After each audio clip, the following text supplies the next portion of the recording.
This is ODAAT Chat, your instant connection to recovery and community, one day at a time. This podcast may contain strong language, sexual content, and spiritual truth. Listener discretion is advised.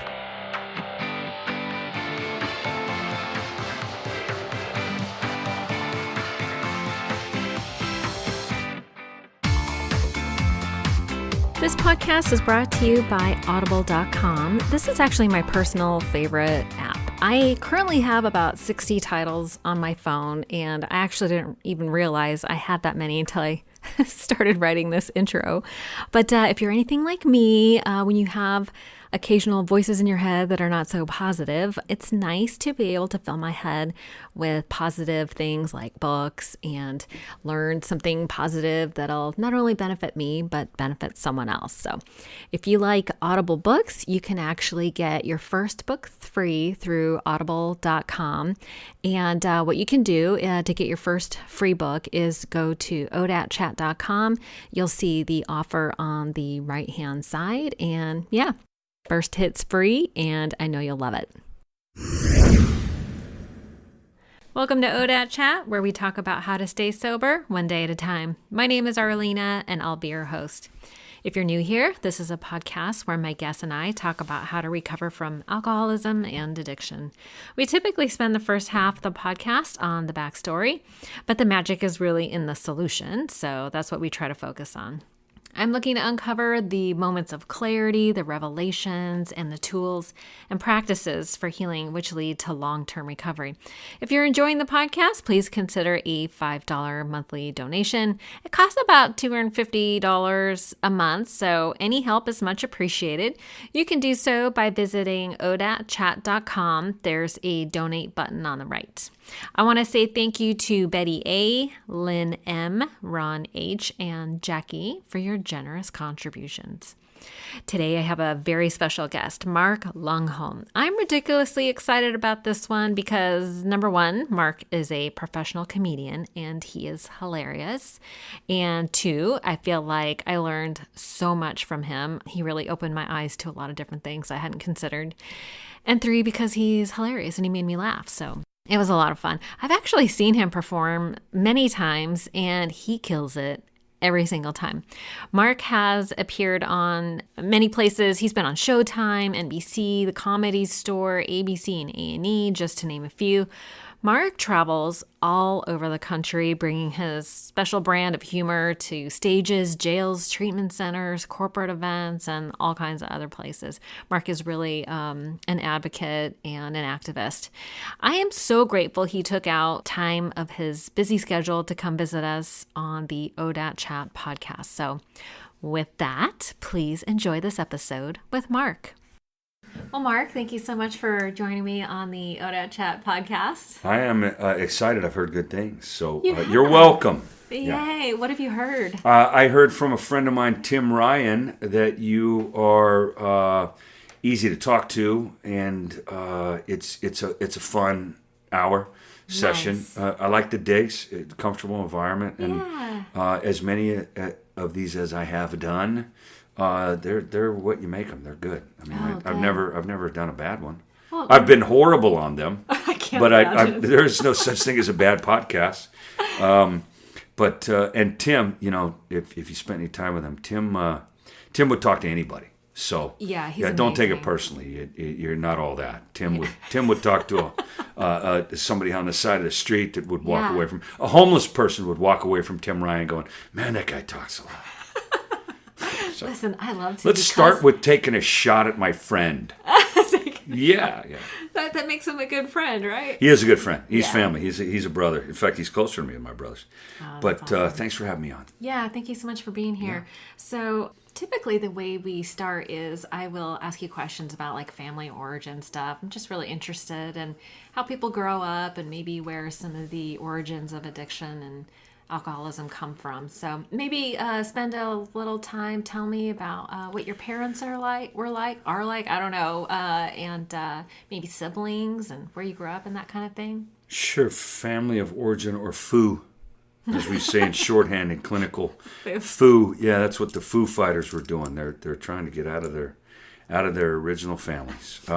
I'll say this as a comedian. I'll tell you that the joke that's not so funny some nights is if your family, if your blood relatives, your family of origin, wasn't related to you by blood, would you ever speak to any of them again?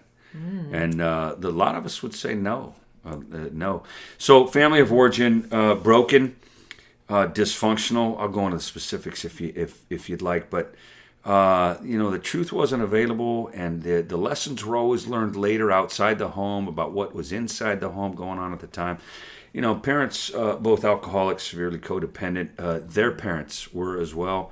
Broken home, serial marriers, joke in the show. I come from a dysfunctional family. I'm the oldest of 5 kids. In our house, ADD stood for all different dads. So, and normal people don't laugh at that right there. So if you're laughing, you're foo. You're one of us. You're foo. Family of origin. But so it's my mom's been married 4 times. My dad's been married 5 times. Wow. And that translated into some kind of transient, part-time, inconsistent love relationship message, whatever the big picture is clinically, that nature versus nurture argument for addiction. My family was just busted up, and it wasn't authentic. We went to Catholic school, but there was no real Christian message at home. Mm-hmm. And so... meaning like a message of love? Or? Well, consistency. It just didn't get backed up. My dad sang in a choir, but he cheated on my mom. And I was in the car sometimes when he was cheating. What? Oh, yeah, with another member of the choir. So, yeah. Scandalous. Well, yeah, if you say so. That's just every Monday night for me. Oh, my God. So, growing up, I learned that you said one thing and did another, or people did that. So you couldn't trust religion, and you couldn't. And this is just myopic now, right, because I only grew up in one home. But it was continually loud and aggressive and abusive and violent at times. And it rarely had all that much to do with substance abuse. It was about a dysfunctional, unhappy, low self-esteem, loudmouth dad, who was probably tired of 5 kids. I mean, my mom had 5 kids. I'm the oldest, like I said. My mom had 3 kids before I was 2. She was pregnant 7 years in a row. She lost the last 2 babies because she was just done. Wow. The uterus was probably a desert up there by then. Yeah. But she was pregnant 7 years in a row. They didn't recognize my mom at the grocery store unless she was pregnant. Oh, my goodness. No, that's a dysfunctional hilarity. But the bagger one day, I remember this. I was probably 5, 6 years old. And we left the store, and the bagger said, "Where's your car, ma'am?" And she goes, "Tommy, it's me, Mrs. Lungholm." He goes, "Oh, Mrs. Lungholm, oh, you're not fat, right?" No, I was 5 or 6 when I heard that. And I thought, he's right, because she was always pregnant. You're not fat. Yeah, you're not fat. So he would have gotten shot in today's.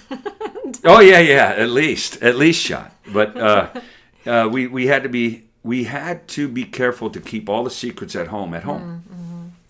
And so, we're as sick as the secrets we keep keeping, that kind of thing. Right. And I learned that real early. So the dysfunction was way past substance abuse. That's the personal opinion. Substance abuse is a symptom anyway. Absolutely. Symptomatic of trauma. And there was a lot of trauma in the house. My dad hit hard, and he hit often. And a lot of times we thought, we were taught to thought that we deserved it. We were taught to think that we deserved whatever happened. And it was, when you're growing up, you don't know what you don't know. Mm-hmm. And I thought that went on in every house, on the street, every house, sitting in church. I was an altar boy till I was in 8th grade. I mean, so you learn that you cover it up on Sunday, and then you repeat the behavior on Monday. I mean, that's at least dysfunctional. So family of origin is suspect. My house growing up, but there's been a lot of change. Years later. Where I can look at them for the examples they were without all the blame and shame I had or the anger I felt. Mm-hmm. So that clinical kind of coin toss, when somebody comes into treatment, comes into meetings, was it nature or nurture? Do you think it's a DNA thing, or do you think it's a foo thing, right? Who cares? Who cares? Yeah. Let's just treat it. Yeah. Whose fault was the hurricane? Let's just clean up. Right. And prepare for the next one. because there's going to be a next one. What do you mean? Well, if there's us, there's going to be another relapse, or there's not. But you prepare for it. Mm-hmm. You know, you take steps to prevent it. Right. You use sandbags in a flood.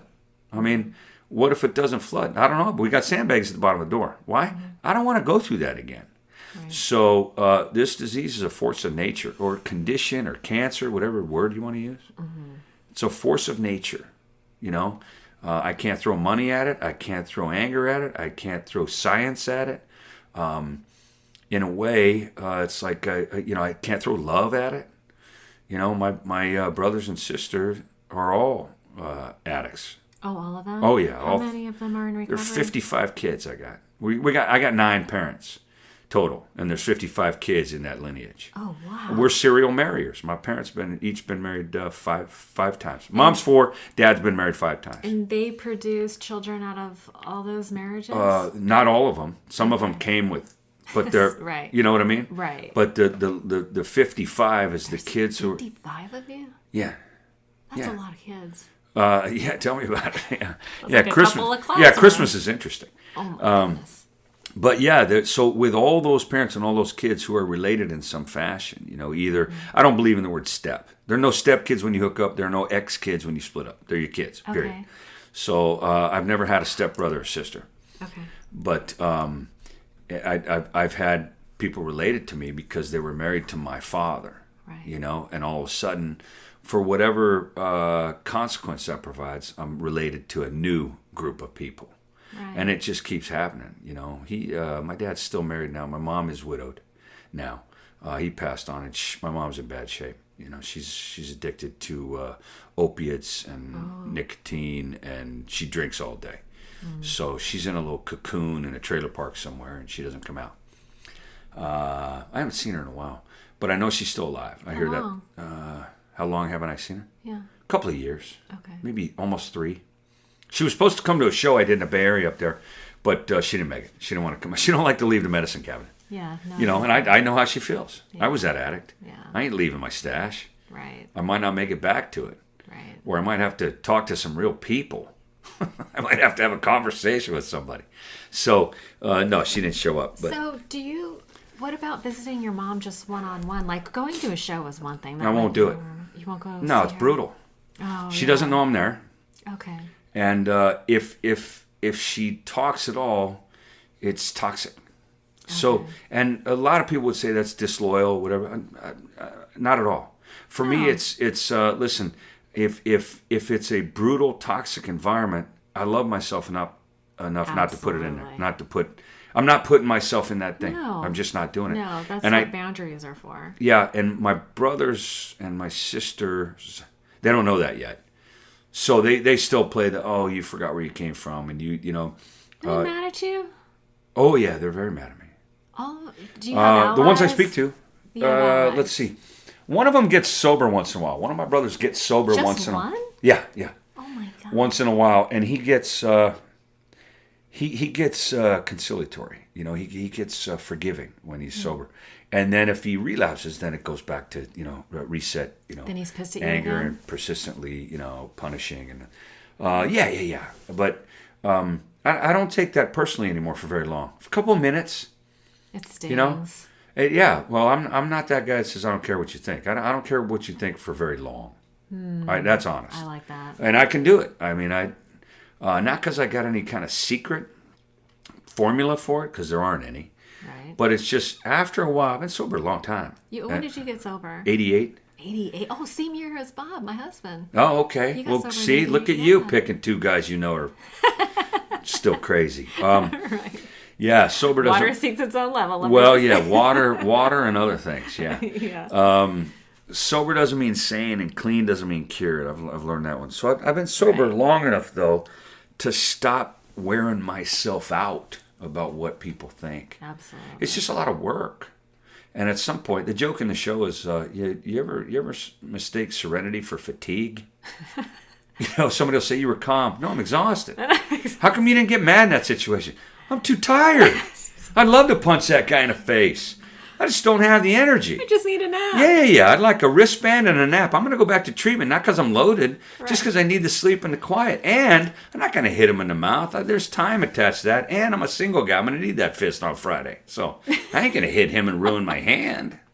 So there's a whole bunch of laugh about that angst kind of thing. Right. But what you think about me is none of my business, but it doesn't last for very long with the worry about what you think or what people think of the show or what people think of the work or what people... You can't... if you want to survive, you can't take it personally for very long. What about the good stuff? Because people love you for the message that you carry and the way that you carry it. You don't like shut that part out though, right? That you can let in, or do you just stay in balance? The thank yous or the nice things? Yeah. Yep, not for very long. Just it's somebody smarter than me said, I don't read a lot of press because I don't want to believe it or have to defend myself. Okay. So I'm that glass doesn't exist guy. Glass half empty, glass half full. There's no glass. Right. I get to take it case by case, sentence by sentence, reaction by... And I know when I did a good show. I know when I did 60%. Feel it. Oh, yeah. Yeah. I've done thousands of them. Thousands of shows. Do you know how many shows you've done? I couldn't tell you. You haven't, yeah. I do 300 plus a year. 300? Oh, easily. Some days I'll do... Mark. Oh, yeah. You're never home. No, I'm on the road 250 days this year. You don't have plants at home, do you? I do have plants. You do? What kind? Like a cactus? I have a couple cactus, yeah. I have that bamboo one that you put by the kitchen that, doesn't need water every once in a while. I don't know. Every full moon I'll spit on it or something. But no pets. No pets. No, okay. My boy who lives with me when I'm home. Which is not a pet. No, he's not a pet, but he has a ball python. Oh. So the snake doesn't have to eat but every 2 weeks. Oh, do you have to go buy mice and stuff? Oh, yeah. Listen, I have a chicken coop in the back, which attract mice, so you're free to... Oh, no kidding? Yeah, because Prince is the snake's name. Oh, is that right? Prince loves live mice. Yeah. And Dad, I love feeding the live mice to Prince. Do you? Oh, yeah, it's nature. Do you get the babies, or do you get We get the babies. Yeah. He's not big enough to eat a full, rat. But he likes the little feeder mice. They actually have a thing called feeder mice at the pet store. Now, some codependent who emails you and says, some PETA person, fine. When it's your turn to do the podcast, you go ahead and pitch PETA all you want. But you know what? Snakes eat mice. Sorry. Sorry about that. You know what? Heat rises, water's wet, and you're judgmental. So I don't care for very long. You know what I mean? But anyway, I'm gone 250 days a year, and it's almost impossible to have a consistent, meaningful, romantic relationship. I found that one out the hard way. I got 2 ex-wives, and I got an ex-mom, baby mama, who's I got 3 different kids from 3 different women, and they never last very long. The woman and I always get to the point where we go, you know what? You need more of my time. I'm not willing to get off the road for 100-something extra days a year to be that. So I'm just not starting anything now. But I'm a 3-time dad who I love my kids, but they're 29, 19, and 10. Every 10 years I make a kid, with somebody. Yeah. I'm about due this weekend, to tell you the truth. Okay, he's 10. Yeah, and I'm going to Palm Beach, Florida, right? So maybe I'll have a rich kid. But I can't tell you how many times I've just looked at her across the table and gone, this is it. This is how it goes. And one of us thought it was going to change, or both of us knew it wouldn't, and kind of we were in denial anyway. But I really, it's tough on relationships. It's tough on my kid. The older he gets, Grayson now, the 10-year-old I'm raising with, Julie, my ex-wife, the respondent. The respondent. Yeah, she's the respondent. My first ex-wife was the plaintiff. So there's some growth there. My first ex-wife, it's funny, she married a vice president of Home Depot. Oh, yeah. So she traded up, right? Yeah, oh yeah, she's real happy now. Yeah. And every once in a while I visit. He's got all the tools. He does. Well, I don't know about that. Some of the tools? He's got a warehouse. I had a couple. You had a couple. Yeah. I got defensive there, didn't I? Sorry. No, that's okay. But every once in a while I go visit my house where they live. So that's not even funny. But I work so many days that I do almost as many shows as there are days in the year, even though I'm only on the road about 250. I'll give you an example. Next week I'm in Omaha, Nebraska. Ooh, it's so cold there right now. Is it? Okay. Nebraska. Yeah. It's February. No, it's March. Yeah. Well, you know what? I'm a California born and raised kid. Born and raised in Oakland. Oakland. I was going to ask you about that. Yeah, born and raised in Oakland. San Leandro. Did you nice side of Oakland or the not so nice side? Because Oakland. There's Oaktown. No. Oakland is all nice. All of it is nice. Lies, you tell me. It's all nice, Oakland. You're not looking at me. It's all nice in Oakland. Oakland is a phenomenally nice town. Okay. Any corner, any street, it's all nice. It's not. 10th greatest city to go to after 8 o'clock at night when it's dark. Yes. AAA voted it the 10th best city in the United States, Oakland. I'm not kidding. I read that. Doesn't mean it's true, but I read that. You read it. I read that in the AARP magazine that comes to my house every month now. Which they don't tell you they're going to send it. They just send it. That's offensive. AARP card. I know, it's offensive. I'm 59. When I turned 50, they just started sending me that. That's so rude. I thought, okay, When where's did my they back send you? pills? 50? Is that when they Sorry? send it to you? Yeah, 50. Oh, good Lord. Yeah, they just send it. All of a sudden you get a It's right around magazine. the corner. Hey, happy birthday. Here you go, old man.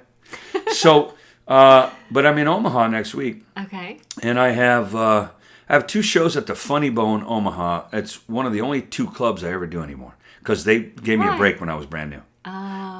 In 1990, I had a couple years sober. Okay. And the lady that owned that club said, I don't know who you are. I didn't have any TV credits back then. And I hadn't done any big specials or anything like that. And she said, I like your show. I'll headline you. After only seeing me one time.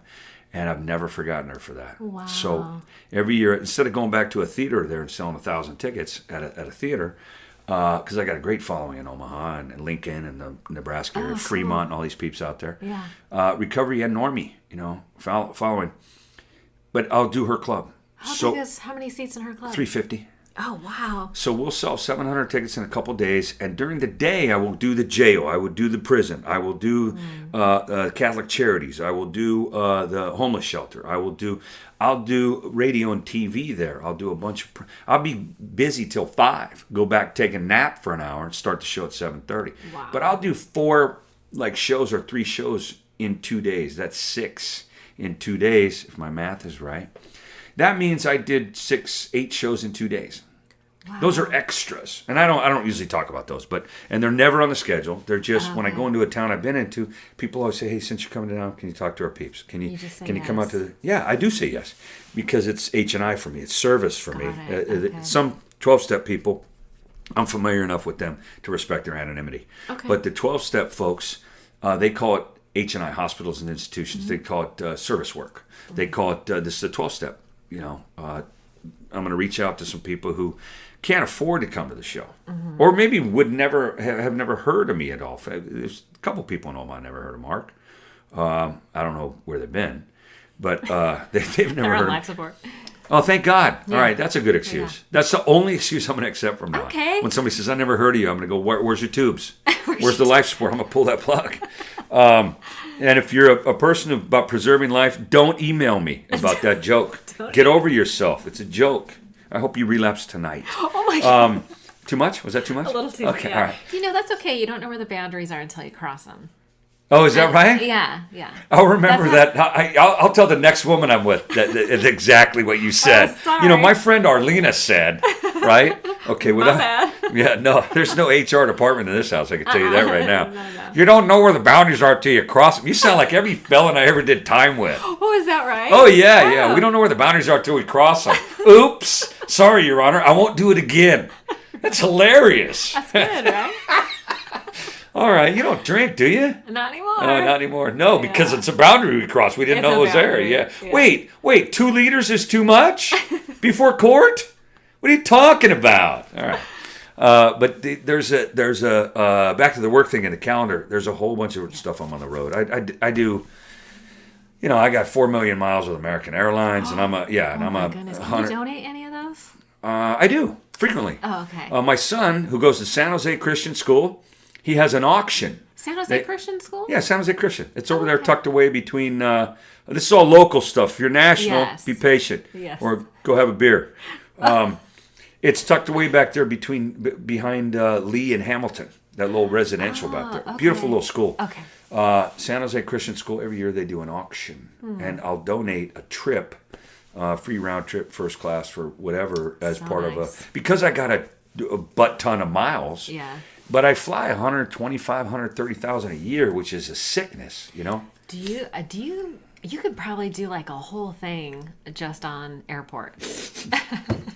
Thanks for waiting until I was sipping Sorry. the vodka there to People ask me in that. airports are crazy. They're Okay. so weird. Every comedian has their airport bit. Is that right? Oh yeah, mine is just really, really brutal. I don't curse a lot, not on a podcast certainly, but I could, and I don't curse when I go on TV. I know that you can't, in a network. They don't like thing. that on TV. Well, in a network thing, they have standards and practices, Right. And okay, the FCC says ABC. Fine. I can do any joke I have without cursing. Any joke. Oh, okay. Because I have like 5 or 6 versions of every joke. Okay. Because I work so many different types of crowds. I'll work for 4 people in a detox who didn't know I was there. I'll work for coming up. There'll be a few hundred people this weekend in Palm Beach, Florida, that think I'm funny. But it's not the same show. It's not the same. But it is the same guy. Yeah, right. It's the same man. Yeah. It's the same brain. It's the same experience. It's the same language. I speak 9 languages. It's all English. I speak 9 languages. They're all English. I speak corporate and kid, and I'm fluent in female. Okay. Yeah, I had to be. I'm 59. I'm fluent in Totally female. get you. Yeah. I know what taupe is. I know what a dust ruffle is. I know what a duvet is for. Yeah. I know what she means when she says I have a suggestion. Oh. Yeah, it means she's going to include me in a decision that I don't get to make. Exactly. So I get all that, but I was talking about not cursing. You said you asked me a question about when I was drinking and I almost spit up. Oh, about your airport jokes. Yeah. Mine are just real brutal. Like a brand new bit I'm writing right now. It's not even done. You're the first person to ever hear this besides my boy. I was talking to him yesterday. I made a flight change for my return flight this Saturday. I want to see Grayson's football games. So I'm speaking at the Four Seasons in Palm Beach. They gave me a whole weekend there. Part of the gig, part of the package. I'm not staying. I'm leaving Saturday afternoon. I'm flying in Friday night. I'm going to give my pitch at the luncheon and the keynote at the luncheon on Saturday. I'm going to leave 2 hours later. I'm going to be at the airport. Why? Grayson has a football game at 8 a.m. on Sunday. I wouldn't miss that for the rest of the earth, right? Yeah. So I'm going up, but I made the change. And I don't care. Here's the joke. Usually I'm a princess when I fly, right? I like sitting in the front. I've been traveling long enough to where occasionally I get to sit up front and I like it. Not in a cockpit. I mean in the big fat seat, right? Yeah. I want the seat in first class that's bigger than the pilot seat, right? I want to go through TSA. I want to go through pre-TSA pre. I want the line where they say, "Oh, Mr. Lungholm, there's coffee right there. Don't talk, just go." Right. That's it. And I'm the only one in that line. That's how much of a princess I am when I fly. I don't care. When I change my seat, I just want to come home. I just want to come home to see his game. I don't care if I'm in the back row next to the toilet between Pick His Feet Pete and Jabba the Slut. I don't care who's sitting next to me. Middle seat, fine. Roll your fat on me from your hip, lady. I don't care. I'll use it as a pillow because this seat's uncomfortable. I just wrote that yesterday. That is so good. I'm not even done with it yet. Wait till I get it polished up. It'll be hilarious. But our airline stuff, everybody has that stuff. I have that People stuff are where. so weird. Oh yeah, God help us. From the person who talks too loud on their phone to the person who complains about everything that they knew they were signing up for. It's like an alcoholic, typical recovery person. I'll bet you there's always a percentage of this that isn't true because life's what it is. But for the most part, if you're listening to this and you're in recovery or you're not in recovery, think about the last major complaint you had. All right. I can almost guarantee you it was something related or directly responsible for something you prayed to have 10 years ago. I guarantee you. Your recent complaint, that big Cadillac complaint, hang no hassle, and platinum problem, related to something you prayed for. Please give me that. Yeah. Now you're like, why do I have that? It's crazy, right? Did I just blow up the thing? You just blew up my... Did I? That's okay, I'll fix it. Okay, but that's what we do. Yeah. That's why they say grateful never relapses. That's why they say, complacency is gratitude without service to others. That's why they say, and when I say they, I mean me. Sure. Those are Mark Lungholm quotes. Nobody said that. I said those things. So don't quote me without giving me credit. Okay. You don't get to do that. I'm not mad at you. I'm being dramatic. I'm a queen. So what I'd like to say is, and I'm totally being dramatic there, but they say those things about gratitude because we forget that we signed up for all this stuff. Yeah. We signed up to sit in traffic. We signed up to get out of jail, to go to work. We signed up to take that kid sick to the hospital and sit in the ER for 4 hours because we're at Kaiser. We signed up for that. That's all you signed up for by not drinking or sinking or thinking too much. That's what we did. I forget that too. I forget that at the airport. I'm sitting in coach, the seat that I paid for because I didn't get my free upgrade from American, and I'm pissed. And somebody says, "Hey, so what are you doing?" Right? I got 9F. I got 9. That's my seat in coach always. 9F. It's a window on the right. Yeah, because I want to look at the golf course when I land in San Jose, and the pattern says, or San Francisco, I get to look at the water. I'm on the right side of the plane, 9F at the window all the time. Wow.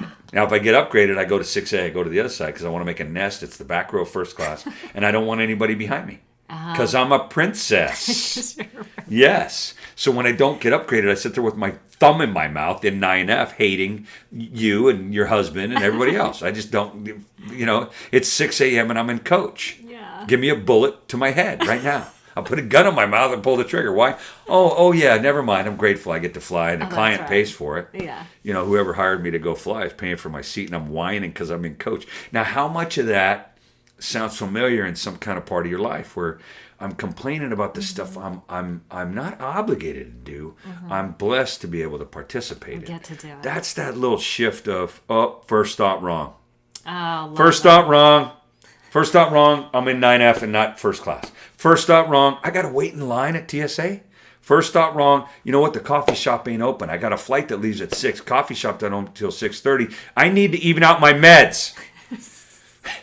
First thought wrong, I hate this job. First thought wrong, I hate this crowd. First thought wrong, whatever it is not grateful. It's not helpful. It's not spiritual. It's not truthful.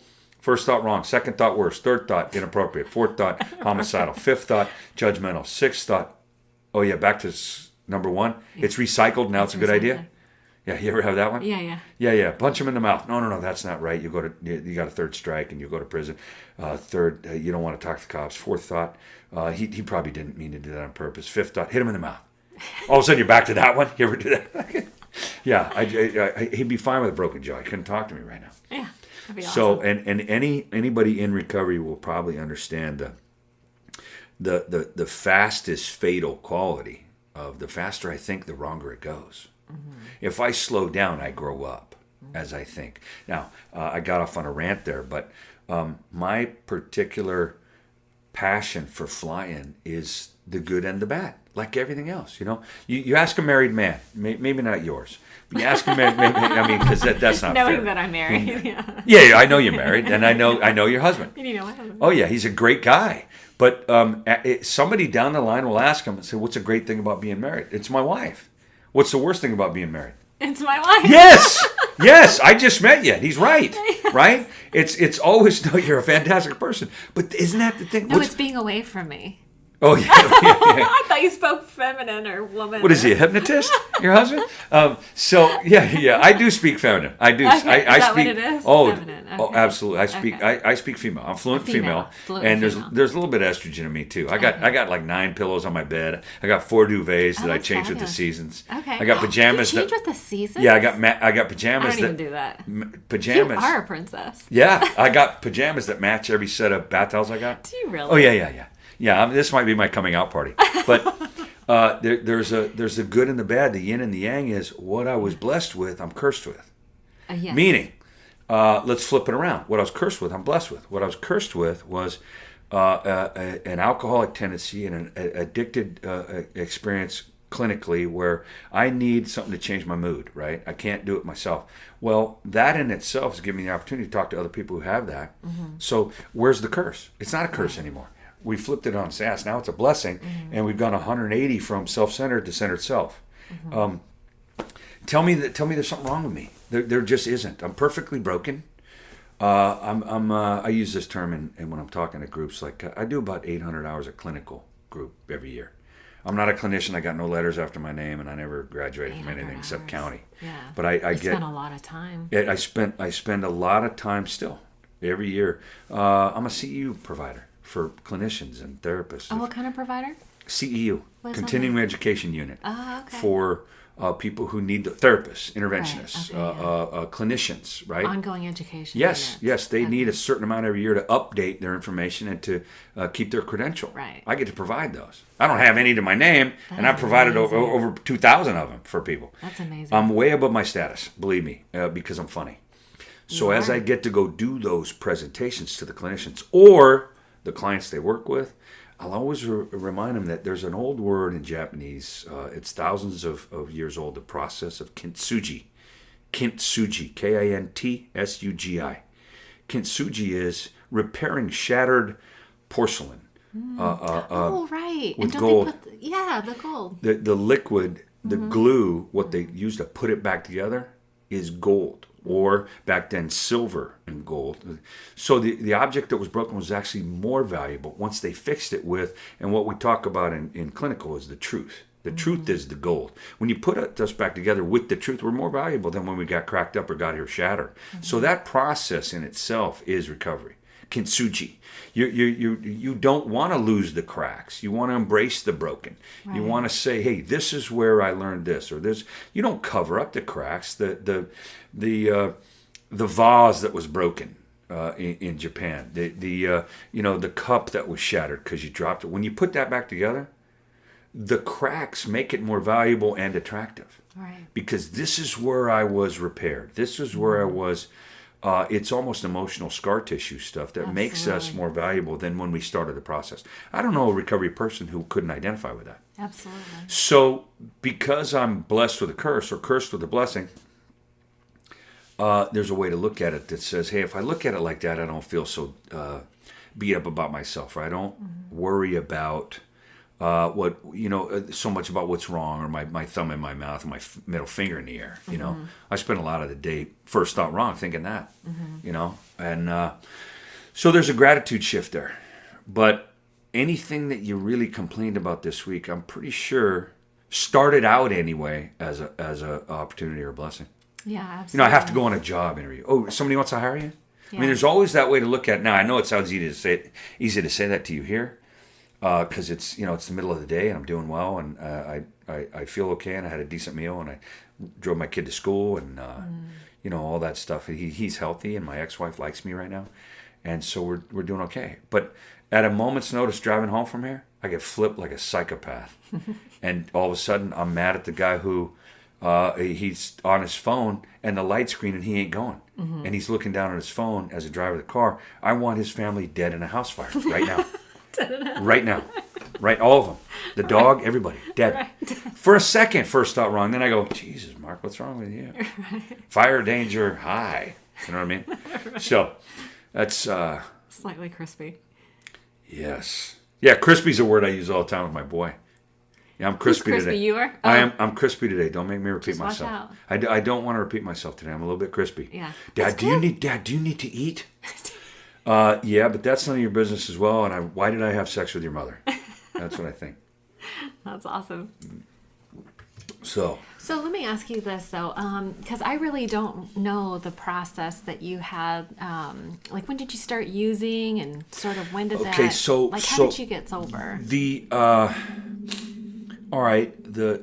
We used to use this term because I'm old. Younger people listening won't know what this means. The Reader's Digest version is. Right? That means edit. The Reader's Digest version is, I started drinking early because of trauma and the shame and the busy and the growing up too fast and the maturity level of, a 20-year-old in a 5-year-old body. Angry and no coping skills. Very much. What'd you call me? Angry? Oh, what? And alcohol worked for a while. It works. The secret that we don't tell kids is drugs are going to work for a while. I tell my kids that. Weed works for a while. Alcohol works for a while. I don't tell them it's bad. I don't tell them it's illegal. They've heard that a billion. Unprotected sex is bad for you. When? Tell me when. Seriously? Like 9 months Not later. for about 15 years. I got away with that for years. I started having sex very early by choice. But first bunch of years, but not by choice. You know, my family had their issues, right? You were sexually abused? Yeah. Okay. And that was a growth thing. You grew up fast, and the world was tainted, and good felt bad, and bad felt good. So Right, there was so no good, confusing. really. Very. So alcohol relieved some of that, you know. And I had a game face to put on tomorrow to go to Catholic school, right? Oh, my right after. God. So, and I had to make sure that they didn't get to my dad. My dad didn't get to my brother or sister. So there was a big fight there. He's a full-grown assailant, and I'm a kid. That's a tough gig for a little boy. So alcohol worked for a while. Sex with other people worked for a while. I mean, in 6th grade or 7th grade, and that stuff, it feels great until it doesn't feel great, and then it doesn't feel. Right. And so when you stop feeling about anything, it's really time to quit doing this. But we don't quit. I didn't quit. Let's see. I started drinking about 5 when I was about 5. Coors beer. My dad loved Coors beer, so there's a ton of it in the fridge, and he would never miss one because they were always replaced. So many. Yeah, we didn't have curtains in the living room, but there were tons of Coors in the fridge.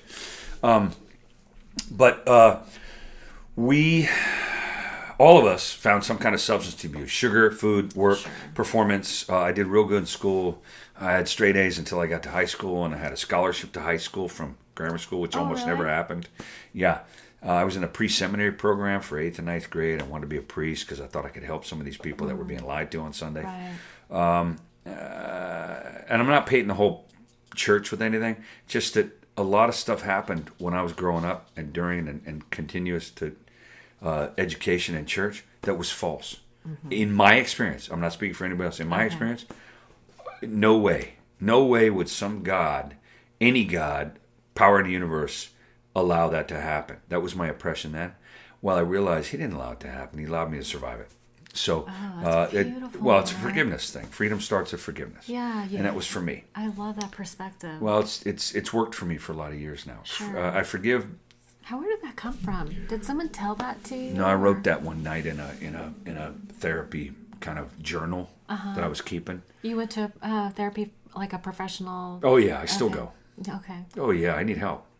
I'm 29 years sober, 59 years old. I don't know anything. I get that. I there's less I know now than when I got clean. Yeah, I feel like long-term sobriety, it's like the longer you've been sober, the less you know kind of a thing. It's very true. Then the more I owe. The less I know, more I owe. This is the only debt that works its way up to 100%. Got it. I owed you nothing when I got here. I just need to hang on to my chair. But now I owe you more because I've been around longer, and I owe the newcomer a lot. Yeah. But they, I don't tell them that because they'll ask you for everything right now up front. They want it right away. Boundaries, people. Yeah. Boundaries. You don't know where the boundaries are till you cross them. I heard that from a friend of mine. I knew that was going to bite me in the eye. Yeah, it did. It will continue to as well. Okay. I'll quote you sometime down the road that. say, here, you want to get out of something real fast? Do this. Yeah. The IRS doesn't think that's a very Listen, and good... if you say Arlina, everybody will know who you're talking about. Everybody knows her. It's like Yeah. Oprah. Yeah. Just that one word name thing. I just compared myself to Oprah. That's awesome. Okay. Okay. Yeah. Good luck with that. So let's see, 5 drinking, and Okay, so and then 5 drinking. sugar was always a thing, and Sugar. performance and athletics. I got real good at sports, and I was What kind of popular at sports? school. All of them.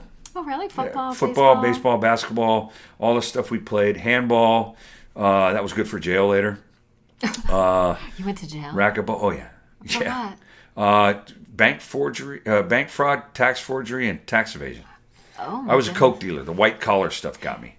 I didn't get caught with possession or intent or anything like that. No weapons charges, nothing. That's why I got rolled out early. You were a coke dealer? Oh yeah. Okay. And let's say this. That's Allegedly? Allegedly. Okay. Because I ended up, using a whole bunch and then owing people money. That's all. Okay. The coke dealer part, that's the shingle out front, But after you stop telling somebody you have it, even though you got a drawer full, so you can use it all, Yeah. you're not really a coke dealer Not really anymore. dealing anymore. So it's like Courtesy Chevrolet, the guy that owns it drives all the cars. You don't sell them. He's not going to be in business. Right. So I went to jail for that, but I got rolled out early because they came in one day, and the ACLU was going to sue Alameda County, where I live in California, where they were going to sue for overcrowding the jail. So they told all the panty-waist white-collar guys, oh, you got to go. Roll up your stuff, you're out of here. And we thought it was some kind of trick. We're going to get shot in a parking lot, some kind of movie thing. But we didn't ask questions. I was out about 4 minutes later. Really? I'm in the hallway ready to go. You had no idea it was coming? No, they were going to get a visit by the ACLU, and they didn't want them taking pictures and taking notes about guys sleeping on rolled up towels in the corner. Because it was Sorry. That's okay. How long were you supposed to serve? Which time? The last time. I was 3 years, but I did 7 months. Wow. Yeah, and they came in one Monday. We bailed. I was on the bus maybe an hour and a half later. Wow. They got us out of there so fast. It was like a CIA kind of sweeping thing. And it was just because they were going to get sued and for overcrowded. Alameda County, a lot of incarcerated situations now are overcrowded. I probably do conservatively 25 jails or prisons a year. Wow. And most of them are the population is way over what that place was built to hold. Got it. That's been my experience, without naming names or anything. And I didn't count everybody, but it's just you hear it every time. Well, we're built for 500, and we got 612. You know. Are most of those people that are incarcerated, the majority of them, it's all drug and alcohol related? SAMHSA has numbers for that. SAMSHA, SAMHSA. They keep the numbers on stats and statistics, and they will tell you who's got what and how many got this. And they're comfortable in saying that it's over 75%. I'll tell you it's over 90. Yeah. Over 90% incarcerated individuals. 3 million people in this country. Mm-hmm. Drug and alcohol related family history. That's what I'll say.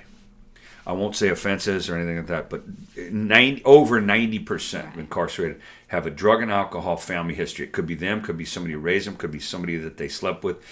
Over 90% have that huge symptom of trauma. Mm-hmm. Crime is trauma. Abandonment's trauma. Verbal abuse is trauma. You don't have to get hit in the head with a waffle iron because your mom is just crazy to suffer trauma as a 4-year-old. Mm-hmm. You know, you can ask her a question and she walks out and locks you in the room and doesn't let you talk to her. That's trauma. Mm-hmm. So whatever level of insanity you're managing before you get to recovery, you can deal with it. But there's a symptomatic sabotage of, I'm going to drink, I'm going to use, I'm going to whatever until I'm dead and it's okay. Because I'm tired of hurting like I hurt. Right. That's a personal opinion. I got no credentials, no doctorate, nothing. Listen, we have lots of experience. We do. We've seen a lot of things. See how that works for you when you go to get a job. Right. Mm-hmm. Let me ask you. Yeah. Do you have a degree? No, but I got a lot of experience. Can I drive the cement mixer? Because I really want to watch that. I want to drive the cement truck. You ever driven a? No, but I got a lot of experience. I used to drive a Prius. I have no idea what that meant just now. Yeah. We'll just gloss over that. No, you won't. Because you know what I want to know? What? I want to know what you have, let's talk about solution for a minute. Okay. Do you want me to finish up the end of the Reader's Digest version that took 20 minutes? Yes. I got to a point where I was living under a bridge in Oakland after a relapse. I got clean in 1986, the first time. Oh, okay. Starting Point Hospital in Hayward.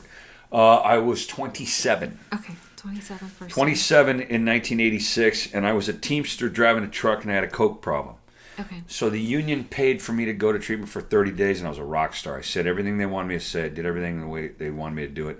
I got out of there, a couple weeks later, I was drunk. Because I wasn't an alcoholic. I was just a cokehead. Right. I didn't know that shortcut number whatever today. Mm-hmm. If you're addicted to it, you're addicted to all of it. Mm-hmm. Tell me you don't have a gambling problem.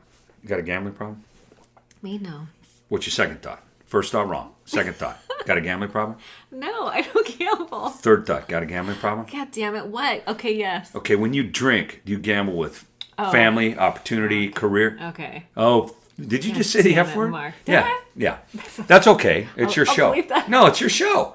But we don't think we have a gambling problem until somebody expands the definition of what that means. Then we say, oh yeah, I'm addicted to that too. Are you addicted to relationships? Yes. Are you addicted to work? Yes. Are you addicted to control or lack of or the myth that is? Yes. Right. If you're addicted to it, you're addicted to all of it. At what level? That's none of my business. Okay. You got eating disorder stuff?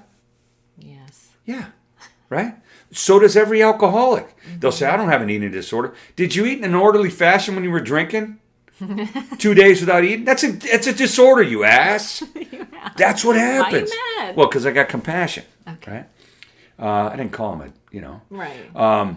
But no, that was passion for truth there, you saw. I'm not angry at anybody with that. But we always think what we think until we think different. Got it. And we go, I know. Well, what you know got you locked up, locked in, locked down, or a treatment center, or a night in jail, or a day in court. What you know, what you don't know, that's step one. Step one, I don't know. Step two, I'd like to. Step three, I'll ask. Step four, I'll look. Step five, I'll tell. Step six, I'll count. Step seven, I'll wait. Step 8, I'll make a list. Step 9, I'll make an effort. Step 10, I'll look in. Step 11, I'll look up. Step 12, I'll reach out. It's not hard work. But we think we know what's going on or are afraid to ask. I don't know is step 1. That's all that says. Big, long bunch of words. It just means, I don't know. Yeah. That's all it means. If you get to treatment, get to recovery, if you get to the hospital saying, I don't know, you got a good shot. Yeah. If you get there saying, here's what I know, oh man, that takes a long time. To break that down. And plus, tell me what you know. Tell me what you know, because it got you here. Thanks. That's why in group clients, I don't argue with them. The argument you win is the one you don't enter, first of all. Right. But I don't argue with them, because I'll tell them, listen, we don't have time to argue. That's number one. The second one is a little harsh. Why would I argue with somebody who don't know how to stay clean? Why would I argue with you? I'm going home tonight. I got a key to a place. I read my mail first. I got a fridge full of food. Why would I argue with you? You don't even know how to stay clean. I do. You want to know what you know? I'll talk to somebody else. You want to ask me a question? I'll help you all day. What do you want to know? Yeah. Oh, well, since you put it like that, well, yeah. Since you put it like that, I do have an eating disorder. You ever done any self-harm? Yeah. Right? You got a self-harm issue? No, I never did that. Really? How about drinking? How about dope? How about missing work? How about not showing up for your family thing? You're a person. That's self-harm. Oh, I didn't cut myself. No, that's not what I'm talking about. Right. Let's broaden the definition so we can get more help. That's all we do. But I'm good at that. I'm a debater. Good at that. Oh yeah, because I'm slippery. I could sell guns to nuns, right? I've had that since I was a little kid. Talk my way into or out of anything. But how would I use that? Is it a sharp-edged tool I'm going to cut somebody's neck with? Or am I going to open them up like the abscess they are? Because that's the only thing that works on an abscess is a scalpel. Right. You got to clean out that pus, right? It's not the scalpel's fault how it's used. It could cut somebody and kill them. It could cut somebody and save them. It's the scalpel. Truth is the scalpel. So a lot of people won't listen. They don't like it. Yeah. My own family, they don't care. Tell them the truth. They'll hang up on you quick. Right. Lie to them. They'll talk to you all day. It's crazy. Yeah. Oh, I love you. I love you. Oh, yeah, I could tell. And that's fine. You listen, I can't talk to you right now because you're drunk. I don't want to talk to a bottle of booze. Click. Right? Yeah. You told them the truth, they hang up. You tell them a lie, they'll stay on longer. That's dysfunctional. Yeah. So I ended up with a gun in my mouth in October of 1988. I relapsed after 86. Took me a couple years. I lived on the street for a long time in 89. I mean, in the end of 88. I got clean at the tail end of 88 and been clean ever since. You lived on the street? Yeah, I was under a bridge in Oakland off of Broadway up near Rock Ridge, BART. If you're a Bay Area person, you know exactly what I'm talking about. Yeah. And I would panhandle for food and sleep under the overpass. And I had like cardboard when it was windy or some kind of it's cold in situation. It can be. But it's nice in Oakland, 100% nice all the time. Every corner. But I pulled the trigger and the gun jammed and I thought, are you serious? Oh yeah, I put the gun on. I was in Hayward by then. I took a bus to Hayward because I didn't want anybody in Oakland to find me. Really? Yeah. I took a bus to the couple cities. If you're from out of town, Hayward is probably a 25, 30-minute bus ride. You had a gun in your pocket? I stole a gun off a dead guy. He was dead. Guy we knew named Pedro. I found him dead one morning, real early in the morning behind a donut shop. And leaning up against a dumpster, and I knew he was dead because I don't know. I didn't stick around long enough. I knew he wasn't. It was like 40 degrees, and I couldn't see the breath, so I knew he was dead. So I went through his pockets because that's what you do when you find a dead guy. Okay. And I took a pistol from him, which everybody knew he carried because he was kind of a tough guy. And there was no money on him, no nothing. So I don't know how he died, but I took the pistol, I tucked it away, and I split. And a couple days later, I'm in Hayward at the Matador Motel on Mission Boulevard. And it was a hotel I climbed into the back window. It was $6 an hour. This hotel was $6 an hour. Yeah. And ooh. And I pulled the trigger and the gun didn't go off. It jammed. And I thought, first thought wrong, I suck at everything, man. I am truly unsuccessful. Well, something in me shattered. And I thought, I had a picture of my kid on my chest at the time. Yeah, Courtney. She was 5 months old at the time. I had sex with her mom during a period of where we kind of got along, and then I abandoned them. When she got pregnant, I was around for a little while, and I just abandoned them. I ended up living on the street. So I was there when she was born. I was there when Courtney was born. I was there for about 2-3 weeks afterwards, and then I bailed. So she was about 5 months old, and I had spent all that time on the street, just gone, and just threw them to the wolves, kind of. So all that guilt and all that stuff put the gun in my mouth, and I pulled the trigger, and I heard a sound, and I thought, I'm not supposed to hear anything right now, and I was devastated. First time I was like, how do you screw this one up? I missed? Really? Well, the gun jammed. I recocked the gun, and I thought, I can't do this. For some reason, something shattered. I can't do this. And I looked at the picture of her, and I thought, somebody's going to have to tell her what happened to her real dad someday. I just can't do that to this kid. Yeah. So the next day, I was in treatment in Oakland. Gladman Hospital, psychiatric, 4-point restraint, mental ward, because they asked me if I was suicidal, and I was dumb enough to tell them the truth. Are you suicidal? I said, yeah, every day for a long time. Boom, boom, 4-point restraint. And I'm thinking, that's the last time I'll ever tell the truth in this place ever again. Which is a story in and of itself, the 4-point restraint, the 72-hour watch, and all that stuff. In California, it's a 5150. Yeah. 50, you know what that is. I do. I got T-shirts on the website that say 5149 and a half. Don't push me. We sell the hell out of those things. I love that. Yeah. They're pretty. I'll give you one. Yeah, they're pretty cool. But all that to say this: that the bottom was the gun in the mouth. The next day was the beginning of the beginning, which was I was in treatment, and I never got loaded again. Never drank, got loaded. I've been clean ever since October 20, 88. So the obsession to use, was that just lifted? Nope. I wanted to use excuses. I wanted to use people. I wanted to use intelligence. I wanted to use and abuse and all kinds of stuff that wasn't in a bag or a bottle. So that obsession they talk about, I know what they're talking about. Those 12-step people, the recovery people in general, people who just quit drinking. That obsession to get drunk, to get loaded, to use. Yes, that went away with every time I would remember, hey, I'm going to put a gun on my mouth. Or I don't want to live under a bridge, or I don't want to go hunt for a pair of shoes that got stolen because I was too passed out to defend myself. And the homeless guy over there is wearing my shoes, and I'm not a tough enough guy to go take them back. I don't want any of that stuff. Or when it rains. Rain's my favorite weather, ever. No? Yeah, because I got a key. I never used to have a key when it's a horrible thing when you're homeless. It's the worst day, rain or snow. I never lived in anywhere where it was snow when I was homeless, but that's why I don't care about weather now. When somebody says, "Oh, Omaha, it's cold, right? Nebraska, cold." Not for me.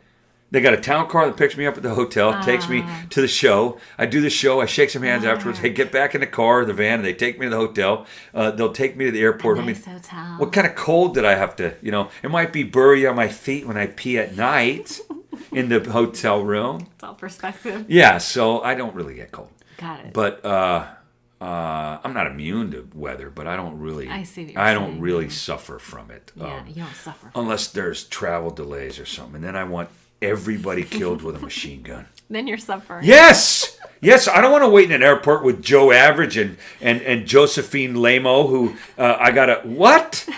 I want a fat seat in the front of the plane right now with coffee. Yeah. And every once in a while, I'll just mess with somebody. The flight attendant the other day, leaving San Jose, she goes, "Mark, you're Mark." I said, "Oh." She's seen the show. And I said, it doesn't happen a lot, but it happens occasionally. That's pretty cool. It is. It's kind of cool. My boy always laughs. He goes, Dad, you're a big deal. And he's being sarcastic, right? He's like, "Oh, my dad. Oh, my," because he gets that from his mom. My mom. That's Freudian. My ex-wife, his mom. His mom. Yeah, it's his mom. It's his mom. It's not yours. Don't be sick. I miss mommy. But he likes to tease me about the attention, because he gets that from his mom, and it's funny for them. But I was sitting there. She goes, the flight attendant. She goes, "Mark." I said, "Hi." She goes, anything before takeoff? You want? I said, yeah. Can I get a small cup of large coffee, please? And she goes, yeah. Wait, what? And I start laughing. She goes, oh, God, I don't like you. And I go, then in that case, I'll take a large cup, large coffee. And she goes, oh, God. She goes, I knew it was going to be one of those flights. I go, really? She goes, well, it is now. I said, okay. Because I like the wait what factor. It's my favorite thing in the world. Wait, what? Yes. I like when somebody thinks they know what and then they, what, huh? Weed people. Or people who, you ever watch somebody walk into a room and you know their face, they don't remember why they came in. And instead of saying, wait, what? They just kind of look at their watch or they look at something and go, pretend they remembered something and leave. Because if they didn't do that, they would walk in, just turn around and go.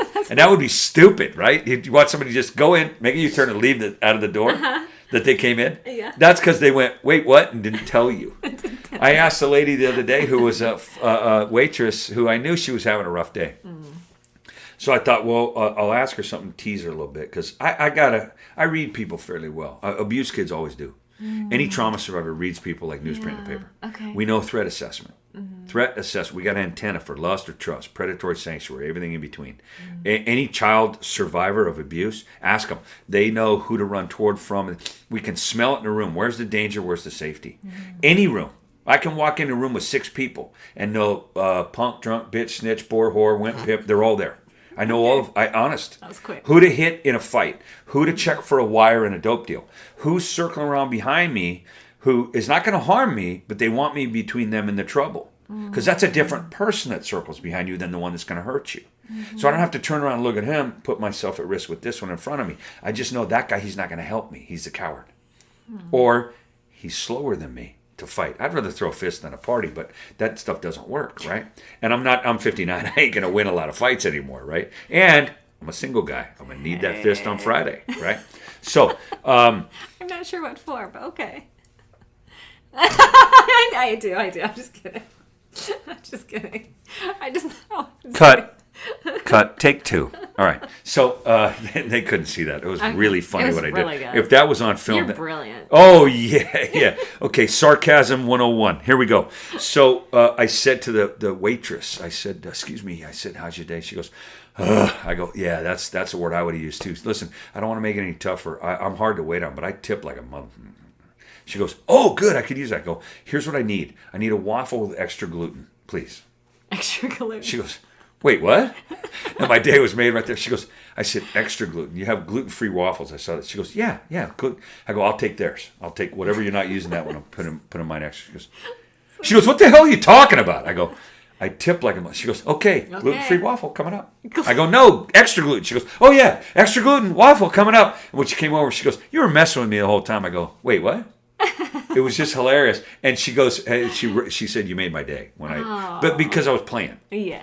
And I wasn't really the pain in the ass I was presenting myself in the beginning. But wait, what is my favorite thing? Set the expectation. Oh yeah, at the mall here, at Oak Ridge Mall. I was there with Grayson. We're walking down the middle of the mall, maybe going to a movie or something, I forget. But there's a guy walking towards, he's just shopping in the mall. He's in full camo.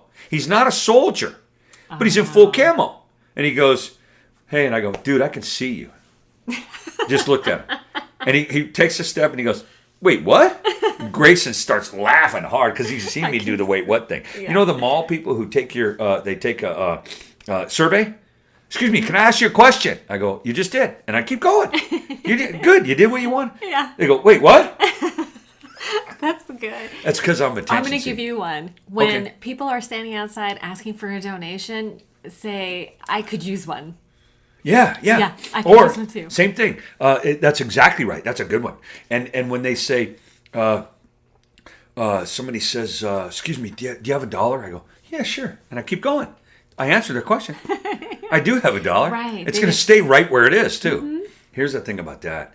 Please, if you're listening to this, don't give money to homeless people ever. Please. I was a homeless person. Every time you put $1 in my hand, I stay homeless $1 longer. Please don't do that. Please don't do it. Listen, if we knew what to do with the money you gave us, we wouldn't be there.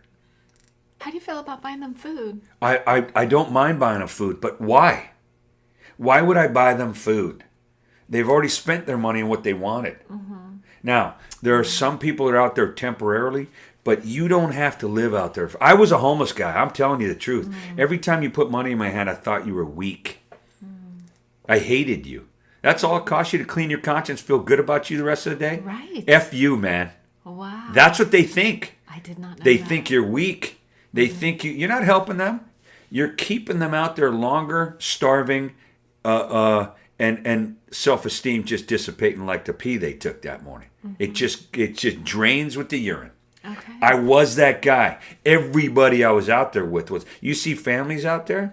Okay, temporarily, maybe a night or two. But there's always a place for them to go because they have some pride left and they'll ask for help. The homeless people you put money in. You know the one out there with the cardboard thing at the intersection? Homeless vet? You know what they could do? Go to the Palo Alto VA. They will help you, house you, talk to you. You won't have to be out there. It's easier to use the advantage. The people right now that are bleeding heart saying, oh, that's not true for everybody. You're the one they're going to take money from. You're the one that keeps them homeless. You're the one. Ooh, yes. That's a painful truth. I'm not kidding you. I was the home. you. Listen, I did the same thing. I'm helping somebody. I'm helping somebody. I have a little, I'll give some. Right? There's a great rule of life. If you have some, give some. If you need some, take some. Right? I'll give some. I'll give money to a homeless shelter. I'll give money to a place. Okay. I'm not tight, you know, and I ain't wealthy. But I'm not putting it I'm not putting a scalpel in the hands of a 2-year-old on a corner with a cardboard sign. Okay, I get that. Was I too harsh there? No, was that a big it was soapbox very thing? clear. Now, I'll give a ride to a homeless guy because I might need to use the commuter lane that day, and he's got nothing to do. What, am I going to drop him off at a better place to live, right? Okay. That one's tough for people to hear sometimes. That was good. Yeah, thanks. I wrote that's that. good. I mean, That's a different perspective, but you're talking to a homeless guy. I was out there for months. yeah, listen, maybe I won't do that anymore. I'll give my kid. Listen, I just did that. Yeah. I gave $5 or $10 to my son. We went to go get a burger, Right. and there was a lady there that was obviously homeless. Right. I gave him money. He gave it to her. He and I both felt good, and we walked away. Listen, that is a genuine feeling on your part. I'm not telling people I've they're never been bad for homeless. doing it. Well, what happens is that woman, she knows somebody. People have handed her a card. If you're homeless out there a long time, there are professional codependents, we call them. Yeah. Career enablers, right? They're social workers. I'm not discounting any of these. These are phenomenal pastimes. They're phenomenal occupations. Phenomenal. But if you're in that business, you know you're trying to help somebody besides the people you're helping. Yourself, your family. You came from a shattered environment. You got issues about you can't fix. I'm going to help other people. There's a lot of hiding in mental health. A lot of mental health professionals ain't mentally healthy at all. I couldn't agree more. Well, we're in agreement there, and that's enough said. But when you gave that money, you were purely intent. Your intention was pure. That $5 to the kid. But that woman also has other access. Somebody gave her a card. Somebody gave her a ride. Somebody offered to have a meal with her, and she's still out there. So what's working? Yeah. I'm real passionate about this. In fact, I go to Capitol Hill in D.C. to talk about advocacy for homeless treatment, how to treat them. It ain't to let them stay out there. Right. It ain't to pay them to stay out there. Pay them to stay out. That's what you're doing. get I'm that. paying you to stay out here. Because if they made $200 at the corner of Hamilton and 880 today, when you come off and you see Home Depot right in front of you, there's always a person right there. Let's say they made $100 today. You know where they're going to be tomorrow? It ain't a hotel. Yeah. They're going to be right there tomorrow hoping for 150. Yeah. Or to make 100 again. It's the same people I see on every corner. It can be, and it has been, and we're paying them to stay homeless. Got it. It just doesn't work. We can help them. We can build a shelter. What if everybody who handed out money this week had donated that to somebody who's trying to build a shelter in San Francisco? You'd have homeless people that were in a shelter in San Francisco instead of $5.10 at a time or $2 at a time buying them a burger. Right. I'm not judging. I'm just saying. There's a way to do this. Right? I get it. Yeah. Yeah. No, and I love that is the solution, right? It's one of them. It's one of them. Okay, let's talk about some more solutions because you've been able to stay sober for a really long time. I don't know. 29 years is a long time for me. It's a long time to me too, and so I know you went to. Remember when 20 minutes was a long time? Well, if I was waiting on something. Oh my God. Just get it. 20 minutes was an eternity. Yes. Oh God. Please show up. Brutal. Please show up. Please show Or please let me leave now that I have what I Yeah, want. yeah, yeah. I don't let want me leave. Yeah, yeah, yeah. Yeah, for a female, it's a little bit different. I want to go. Yeah. Remember all that stuff we said we were going to do? I don't want to do any of that right now. No, I got one. I just rather, goodbye. Yeah. Oh, my hair again. Run! Yeah. So let's talk about some solution stuff. So you mentioned 12 steps. Big fan. Big fan. Yeah, I'm a 12-step guy. Me too, but a girl. And yeah. You do therapy. Yeah. Do you have books or teachers that were, I know that's kind of a big question. You know what? It's not that big a question. There's the books you can always read. You know, there's that big one that a certain 12-step group has. The big book. There's a basic one that another group has. There's all kinds of Melanie Beatty. There's all kinds of Claudia Black. There's all kinds of, there's tons of authors, right? What helped you though? I don't read to get help. I don't read to get help. I'll read a couple of those books because I help other guys who are in the same lane as me. Some fellowships call it a sponsor. Some people call it mentoring. Some people, whatever works. You got to help the next generation. You got to help them. If you're not, it's gratitude without service. Gratitude without service is complacency. A lot of people relapse because of complacency. Gratitude without service. I got to pass it on. I go to meetings because somebody was at meetings when I went. Right. That's all. That's much. And if you're opposed to 12-step meetings, I get it. Go do something where you serve. Go do something where you're doing service to others as you gather information and stay in recovery.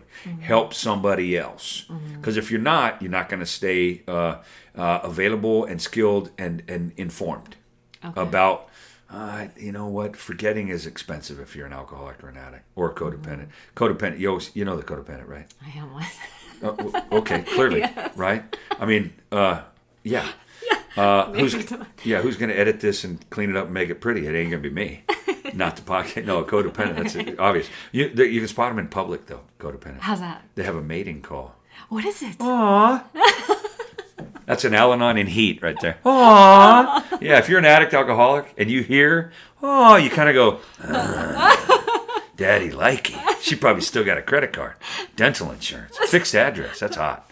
So, yeah, that's right out of the show. I love that. That's so good. Wait till that happens in a meeting and you start laughing. And it was about something sad. So-and-so had to put their cat down. And the room will go, and you go, sorry about Muffin. Mark's fault. Yeah, Mark. But you can't help it sometimes. You're like, and automatically you start laughing. I hear this all over the country because I've been doing that bit about 5 years. That's awesome. But so what were we talking? Service. And when you got sober, you got a sponsor? Right away. Okay. Right away. I needed help. I needed a translator. I didn't understand any of this. And that's what a sponsor is. I'm going to translate what you thought was the truth into a deeper, darker level of the truth so that we can tell the truth. Okay. Like 100% instead of 5%. You got court truth, you got kid truth, you got spousal truth, you got family truth, you got work truth, church truth. Go ahead and tell the church 100% truth Sunday.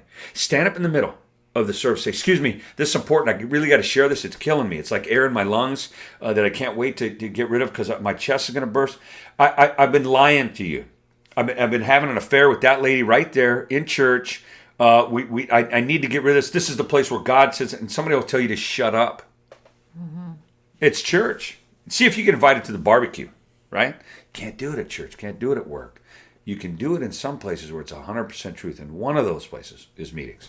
One of those, without running all over somebody, Right. You can't tell your husband. He can't tell you 100% of the truth all the time. I don't want to know. No, you don't want to know. His sponsor does, right? If he's that guy. I don't know if your husband's what he does for recovery or if he needs it, right? But if he's with a codependent, maybe he does, right? We choose what we choose. But he's not going to wake up. He's not going to wake up in the morning and say to you, I banged your sister last night. We were doing this. She did this. I said this. He's not going to do that. That's 100%. He's going to tell his sponsor. He's going to tell me when we're after the meeting having coffee. But he ain't going to tell you. That's fair. I don't want to know. No, you don't want to know. But he had that dream. Trust me. You got a sister? I do. He had that dream. All right.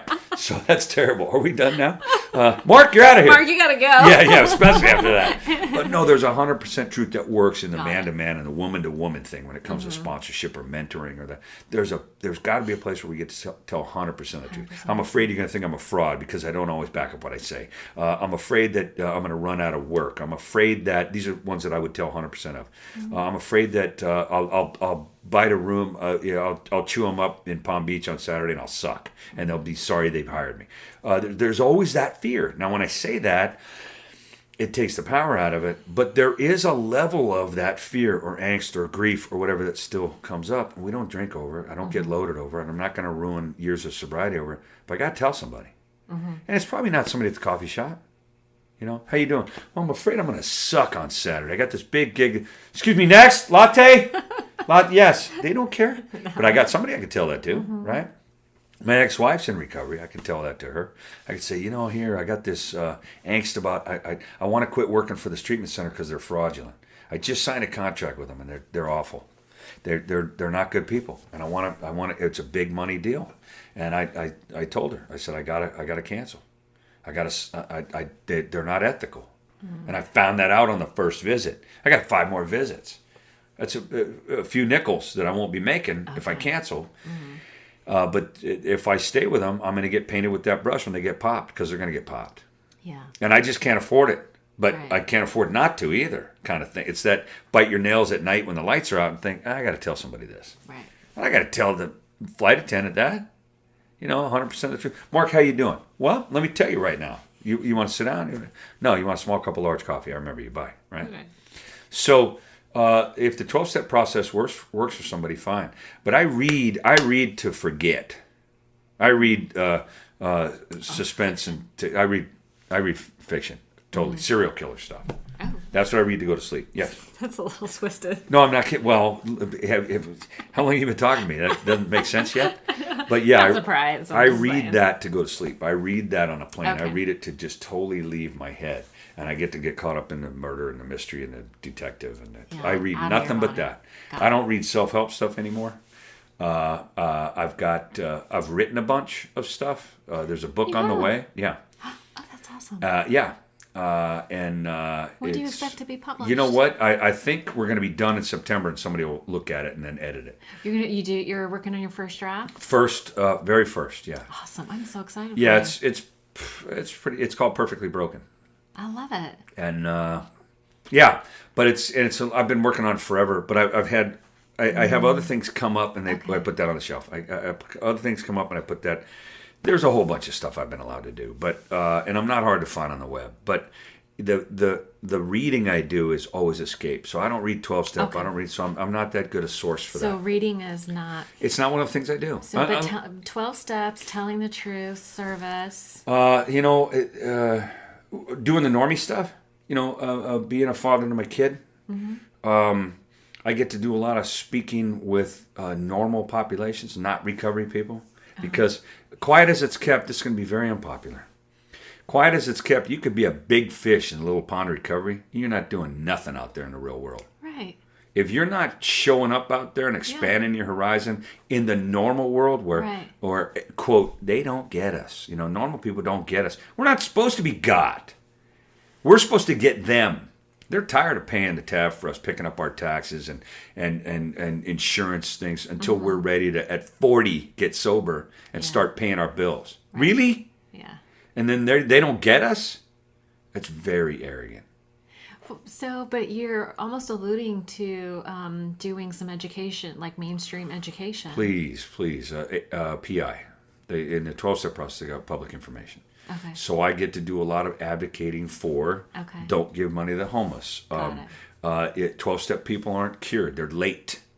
They're late. We're late. We're late. Oh, yeah, I got my driver's license back at 36. Normal people never lost it unless it was in the dryer.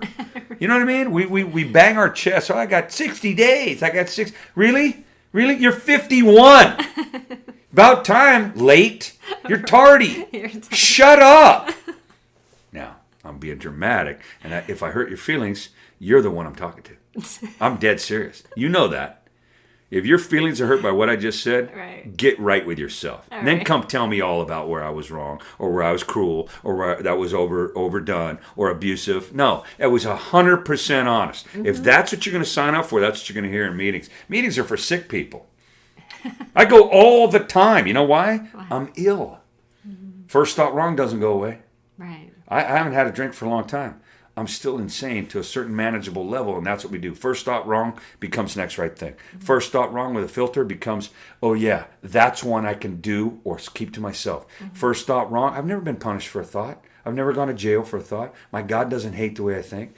I don't act on, especially the first one. First thought wrong, we're going to use that as the opposite. First thought wrong, do the opposite of that. It's going to be a good day. Right, yeah. First thought wrong, I think I'll have a drink today. Don't have a drink today.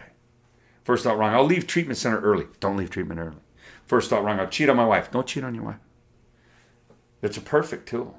Perfect thing. Besides, here's the joke right out of the show. 12-step meetings, it's like swimming in a community center swimming pool. You know there's piss in there when you dive in. Yes. Were you unaware? No. You forget about it conveniently and dive right in. You don't piss in the pool, and you stay away from the people who look too relaxed and are pissing in the pool. Yeah.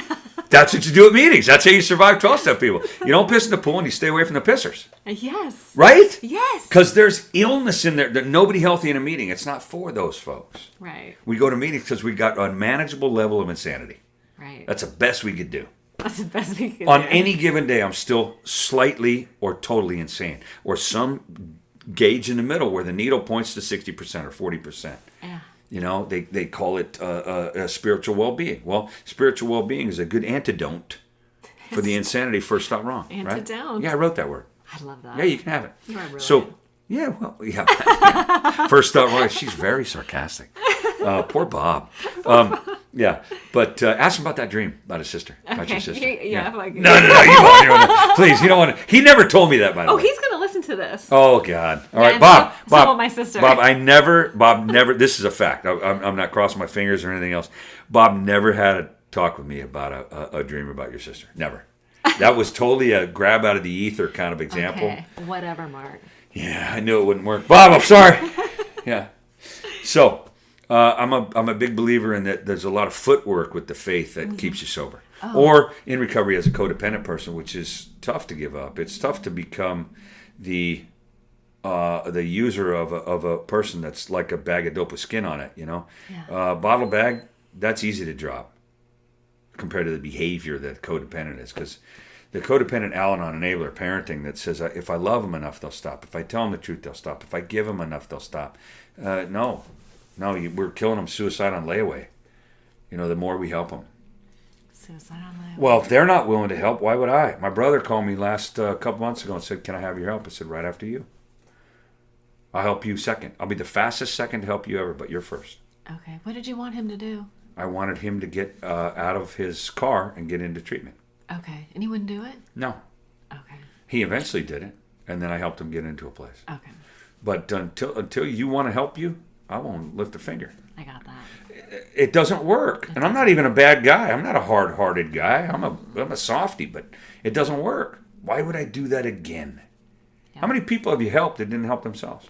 Yeah. And how much time that you spent on them could have been spent, talking to your kid, having dinner with your husband, doing another podcast? I mean, think of all the minutes you added up helping somebody who wasn't willing to help them first. Right. I always say that to somebody. I'll help you second. You help you first. Well, what does that mean? I'm going to steal that. I love that. I hope people steal a lot of this. It works. Yeah. It works. Somebody will say, well, can you help me? Yeah, right after you help you. So this is. I was just having a conversation with somebody about this because occasionally in meetings I'll hear people like, oh, so and so didn't give up on me, and they said the right thing at the right time, and they broke through, and here I am, and I'm so grateful for that person. So occasionally, because my thing is I'll meet you at your level of intensity. Right. And I don't chase people. But they're doing something to get your attention. They're doing something to show up to listen. Right. Somebody who's in a treatment center, when they say, I saw your videos 6 years ago when I was at treatment at Hazelden, or you came to my prison. You came to such and such when I was such and such. And I said, you're in a treatment center now. Did what I say not matter back then? Or weren't you just ready to hear it? Because I think you're ready now. Oh, I'm very willing. I'll help that person all day because I'm doing their group. Mm-hmm. but that's what they mean. So-and-so said something that saved my life. But they put themselves in your vision, in front of you, on your horizon. Yeah, in your orbit, so that you could talk to them. Okay. But I'm not going out of my way repeatedly for a brother or sister, even my mom, who says, I just need you to come over here and talk to me. No, you don't. You need to call that number I gave you. They'll come pick you up. They'll put you in a place where you got to detox. Oh, no, I'm not ready to. I can't get it. Click. Click. I'm not ready to detox. Click. They'll call me one day and say she died in her trailer. I'll say, that's sad because she had options. Yeah. I didn't pick my mom. My mom didn't pick me. You didn't pick your kids didn't pick you. What we do is the best we can if we're willing to help each other. Right. But if you're not willing to help you, I have a hard time being the first one to help you. Got that. Because something's not working. And it sounds real cold. They used to call it tough love in the 80s. Tough love. Remember we don't that? talk about that anymore. No, because there's a. I think Tim says this too. 2PC? Tim steals a lot from me, Tim Ryan. Tim. Oh my God. That's From Dope to Hope. I wrote that. I did. I've been saying that a lot. You want to hear it? I've been saying this for 20 years. We go from dope to hope here. We go from lying and dying here. We go from drinking and sinking here to living and giving and staying and playing and praying here. But it starts with dope to hope. He just lifted that. Totally wrote a book. stole that. Oh yeah, that fucking guy. Anyway, and I've never told him that. But that's just, I've been saying that for 20 years. But he's my friend. What are you going to do? But there's people. I have a line Yeah. that I use all the time. Yeah. And I heard someone steal it the other day. Okay. For 20 years, I've been saying if it was in a bottle, a bag, or blue jeans, I was doing it. Yeah. Okay. And That's good, somebody right? it's fantastic. Someone stole it. Right. And said it right in front of me and didn't even give me credit. Nope. And it's going to happen over and over again. I was offended. Yeah. Well, first thought wrong. Oh. Right? Okay. When did you get to the part where, hey, what you say at meetings doesn't belong to you? Right. I mean, it doesn't. I get it. I mean, there's no plagiarism. If we're talking about comedy, there's a lawsuit there, right? Yeah. Am I going to sue Tim because of the title of his book? Never happened. He loved it. It works. I still say it. I still say it just like I've been saying it for 20 years. It rhymes. It sounds good. Well, listen, I got a bunch of that stuff, right? And I that's what I do. I write. Put that shit in a book. Yes. Eventually, it'll probably be there. But I don't really in the entertainment business. I own what I write. All right. There's copyright infringement, all kinds of stuff. But I didn't copyright First Thought Wrong. I didn't copyright I'm Not Judging. I'm Just Saying, which I wrote. Okay. People say that in meetings now. That was Mark L. Yeah. First Thought Wrong. That's Mark L. Yeah. Right. And I hear people quote you all the time. Well, God bless them. I've been sober a long time, and I've been allowed to talk a lot. Yeah. If you talk a lot, you get to say a lot. Some of it might be memorable. Like they could stop you. Well, yeah, okay. And listen, a lot of us, what I say isn't quotable, right? But I was in Boston, Massachusetts, and I went to a meeting, and I said, they said, how about our visitor from California? I said, just a little piece here. I'm angry. I haven't eaten in a while. I just got off the plane. My room's not ready. I came to the meeting because I know it's a good place to sound off, but I'm going to stop because I'm going to overdose on I'm going to verbally vomit on you in a minute. And my first thought's wrong. And a guy came up to me and said, hey, you been here before? I go, oh, yeah, I've been about. You took that from my sponsor. I go, I'm not sure what you're talking about. He goes, first thought wrong. My sponsor says that. I said, okay. He goes, he was mad at you. Yes, he was mad at me and protective and defensive of the sponsor stuff. So I told him, I said, how long have you been sober? He goes, what's that got to do with anything? I go, just trust me here. I'm a visitor. My name's Mark. He goes, Mark? And I go, yeah. He goes, you a comedian? I go, yeah. My sponsor loves you. And I said, ask your sponsor. It gave me chills just now because I've had this conversation 100 times. Ask your sponsor. I got an email from that guy. I'm so sorry. My sponsor said he saw you when he was in prison. You came in first out wrong. You gave away T-shirts. And I'll never do that again. Well, that's okay. But settle down. He was he wanted to protect Daddy, right? Isn't that sweet? Yeah. You stole that from my family. Well, and they'll tell you, they'll tell a joke. I wrote this a long time ago. Somebody will say, hey, can I tell you a joke? Yeah. What's the difference between an alcoholic and an addict? I go, go ahead. Oh, an alcoholic will steal your money, take your car, and leave town. A drug addict will steal your money, take your car, stick around and help you. Look for that stuff. I wrote that in the 80s, a long time ago. I get people, I go, oh, that's funny. And then I walk away. I didn't get upset. They're not...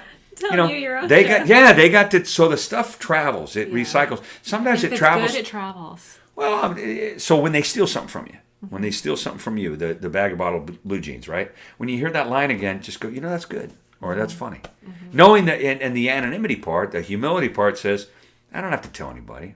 I don't have to tell anybody, hey, I wrote that. I just don't do that. First thought wrong is, I wish that people would quit quoting me because I like to own everything, right? But that's that self-centered 5-year-old with his thumb in his mouth and his middle finger in the air. Right. But if they quote you, they liked it, and if it's useful, take it.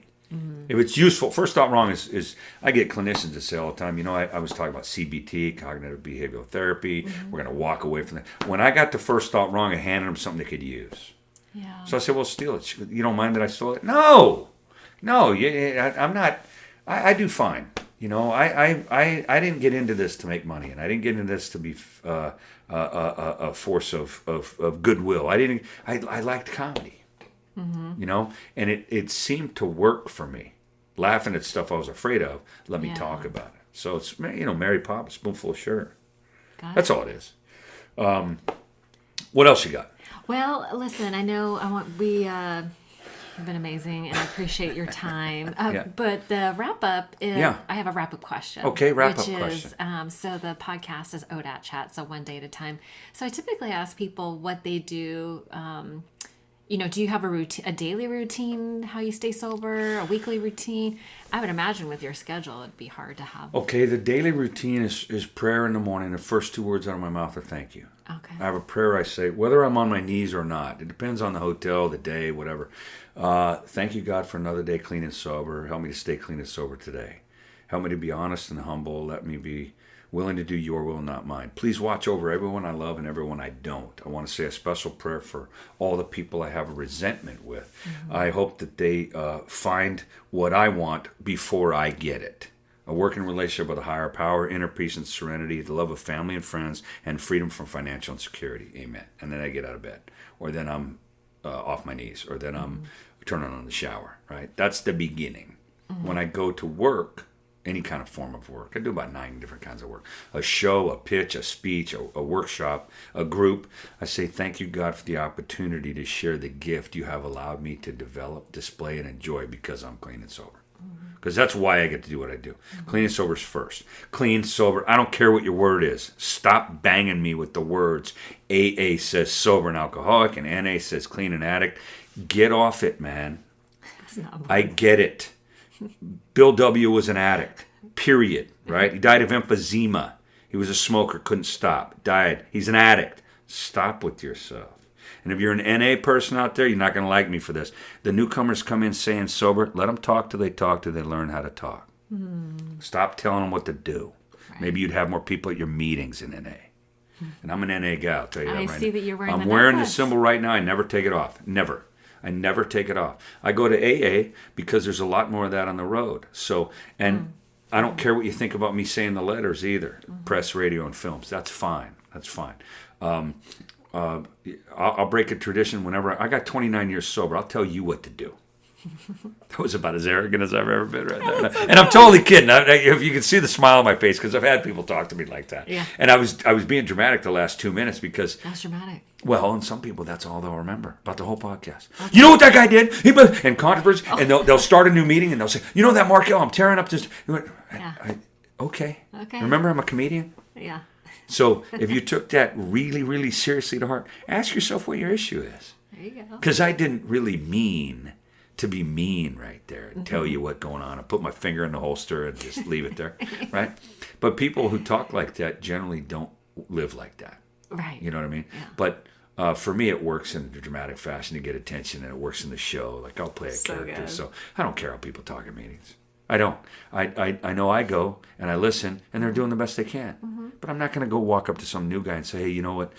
In NA, we say the word addict. We have a clarity statement that says, A, we don't have that. There's no clarity statement. They make that up for meetings. B, that guy is just coming out of the fog. You're going to tell him he's not wearing the right shoes, too? Relax. Oh, my God, please. You want more people at your meetings? Stop telling them how to go to meetings. Yeah. Now, that one I'm kind of serious about. Be nice, yeah. Well, please. And listen, I live by this, too. You talked about a pattern, a weekly pattern. I got one rule of thumb on the road, right? If I have to keep it a secret, I don't do it. Okay. Okay, that's a shortcut. If I got to keep it a secret, I don't do it. The second one is if I don't see it out there, I be it out there. If I don't see kind, I'll be kind. If I don't see calm, I'll be calm. If I don't see some, I'll be some. Because that way I'm doing my part. If I don't see rational on the plane or in a conversation or an argument, I'll be rational. If I don't see generous, I'll be generous. If I don't see patient, I'll be patient. If you don't see it, be it. Because we need to bring something to the meeting too. Yeah. I didn't get anything out of that meeting, somebody said. What'd you bring? Exactly. I didn't get anything out of that conversation. I didn't get anything out of that. What'd you bring? What did you bring? You know, I mean, you're the same kind of dope fiend I hated using with. So what do you got? That's what I'll do. Really, what'd you bring? Oh, nothing this time. Really? Like last time. Right. All right. You know, I stopped using with those guys. Right. I didn't bring nothing. I got to split my dope with a guy who never brought it? No. No, you don't stay friends with those. No, friends. Is that the word we're using? Yeah. I had accessories. That's what I had. Yeah, accessories for a normal person means belt or purse. For me, that's 3 months in county. So I probably have a pattern that says I try to be humble. I know I thank God for my successes and pick up the responsibility for my shortcomings. Mm-hmm. But I also have I never say no to 12-step stuff unless I have something in ink. Okay. I always hug the chairperson at a meeting, especially when I don't like them. I don't go into a bar or a place that's dangerous, not even ask directions or borrow somebody's cell phone or something like that. I just don't. I never have. I got like 6 non-negotiables, right? Okay. Never argue with my sponsor. Never. I don't get loaded, obviously. I'm not going to take nothing today. A drink, if you're that person. Let's see. I went out of order there. I usually have them memorized, the 1 through 6. But the other one is, if I'm the speaker, I always hug the newest person. Okay. Yeah, because I can't hug the speaker. I am the speaker at a meeting. And I get asked to talk a lot. But I will always go find the newest person in the room to hug them, as opposed to when I'm at a meeting, I always hug the speaker. Yeah.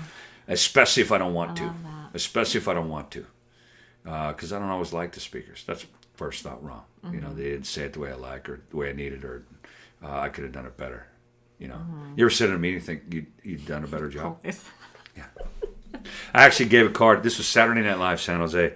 I was probably 3 months out of a halfway house, which meant 3 months out. So it was less than a year. I had less than a year.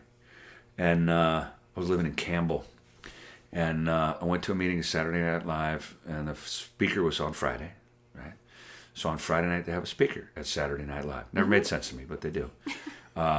Speaker be on Saturday Night Live? No, Friday. It's always confusing, this Weirdos. AA people. So I'm sitting there at the meeting, and the speaker was horrible. And I don't know that that's true. That was first thought. That day, yeah. Yeah, and I got less than a year, remember that. Oh, okay. I walked up with a business card to the secretary. I said, listen, that speaker, I don't know who chose that speaker, but if you want a good one, call me. I'm not kidding you. I handed them a card and said, if you want a good speaker, call me. Oh, bold is one of the words way down the list.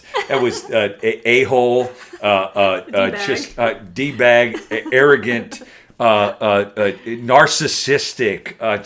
I think about that and I kind of cringe, but that's a true story. Did they ask you to speak? No. You think I'm not sure that card ever made it off that table or as a whole thing. I think there are pieces. Yeah. I'm sure that as soon as I turned my back, that card went into a billion pieces because you should have seen the secretary's face, just mouth hanging way down, eyes wide open, and not moving. And I only said it to him. He was the only one that heard it. So if he tried to say that to somebody else that wasn't there to witness it, it sounds like a lie. You know what a guy did? He gave me a card and said, if you want a good speaker, call me. No, who would do that? Well, that guy right there did that. And I'll admit that, right? I was that guy. So if you were the secretary I handed a card to, I'm sorry. 10-step. I'm sorry. There you go. You know, I promptly, you know, wherever possible. I didn't know your name to put on the 9-step list, but right now I'll tell you, almost 30 years later, coming up on, as we like to say it. When is your anniversary? October. So that's a big front. So I got 29 years. At 20, I know, shame on me.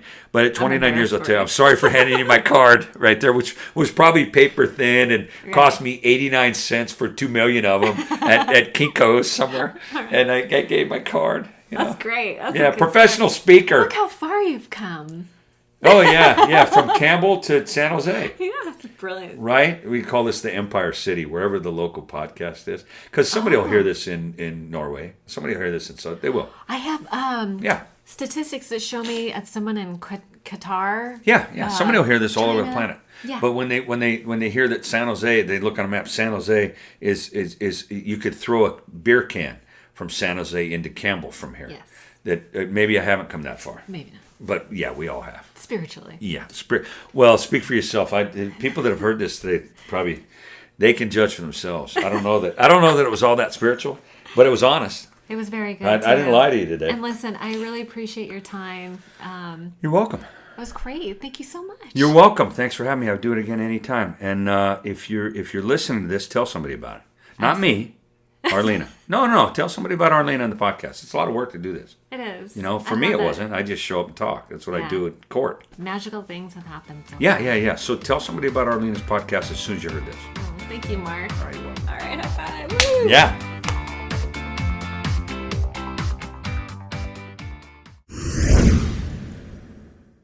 One last thing before you go, if you enjoyed the podcast today, please don't forget to subscribe on iTunes or Stitcher and leave a review. And if you'd like to make a donation to the podcast and help me keep the lights on, you can do so by visiting ODAATchat.com. There's a donation button or membership button on the right-hand side. Have a great day. Thank you so much for joining us.